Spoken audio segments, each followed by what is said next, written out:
Hi guys, and thanks for joining us. Have you ever wondered how to build a car audio system? Well, today our installer Sean is going to teach us the basics on how to build a car audio system in a 2001 Toyota Celica GT. Come and check it out. Thanks, Ivy. The first thing you're going to want to do is disconnect the negative battery terminal from your car. This basically cuts the juice to your car and keeps you from hurting yourself while you're working with the car's electrical system. Next, you're going to need to run a power wire to the back. You start by bolting the power wire into the positive battery terminal. Just bolt it in, there's nothing more to it. You need to fuse this wire. This way, if your amps overdraw or if you turn it up too much like a fool, the fuse will blow before your wire melts down and starts a fire in your car. You basically just strip the ends of the wire and insert them into the screw down terminals and bolt them in. There's nothing more to it than that. You're going to need to run this power wire underneath your car's kick panels. The kick panels are located on the side by the doors. Basically, you just yank the kick panels off. In most cars, they aren't even bolted in. Once you do that, you just route the power wire from the positive battery terminal through the firewall. Then you route it down the kick panels and into the trunk. Mine goes to a distribution block to split into 2 amps, but if you only have 1 amp, you can skip this step. I'll show you how to hook the wires into the amp later. The interconnects route on the passenger side of the car underneath the passenger kick panels. You don't want these next to the power wires because the power wires will distort the signal. They run along the sides of the seats and into the trunk. Here I've routed all the rest of the wires into the trunk and hooked up the interconnects. You basically just plug them in, they're regular RCA cables.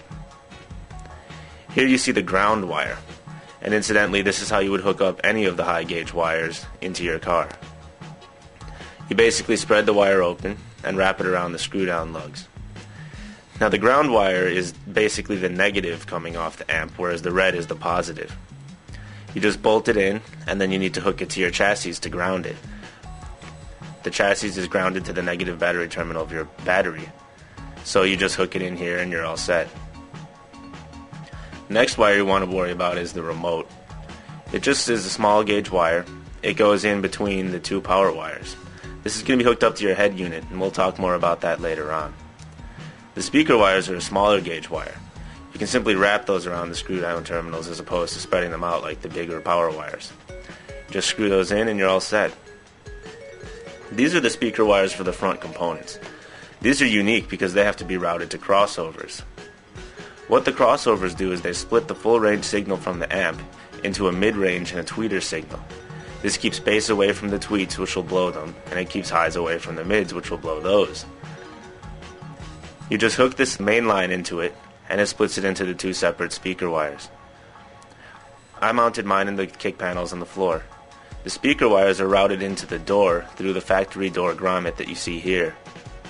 Just stuff them through there. It takes a little work, but they make it through eventually. Now you need to pop the door off your car if you want to install components. First you yank out the factory speakers. In the Toyota Celica, you need to install speaker adapters. I made mine out of a particle board. If you're wondering about the shape of them, it's just a match of the originals right here. I used the factory tweeter mount to mount the tweeters. You just pop out the old one and replace it with the new one. It's that simple. All you do is splice the wires together to the crossovers that you routed through the door. And now you move on to the mid-bass driver. This one you just hook it up and you screw into the adapter. Like I said, you'll be able to skip this step in most cars. Once you're done screwing this in, you'll be able to move on to the head unit. You're going to need a wiring harness. You can get these things at Walmart or pretty much any other type of car store. It's a simple matter of matching the white to the white, the blue to the blue, the red to the red, so on and so forth. It takes about 15 minutes. Some unique wires to note are the black ground wire. I'll explain this later. And the blue remote wire. This is where you connect the wire that we ran to the remotes of the amps. It basically just tells the amps to turn on. Other than that, you have the interconnects, and you're good to go. You need to open up the dash of your car. Like the kick panels, you basically just yank it off. Here's everything connected. Everything just snaps into its respective place on the inside. It takes 5 minutes if you don't know what you're doing. The ground gets bolted into the chassis just like the amps, only on a smaller scale.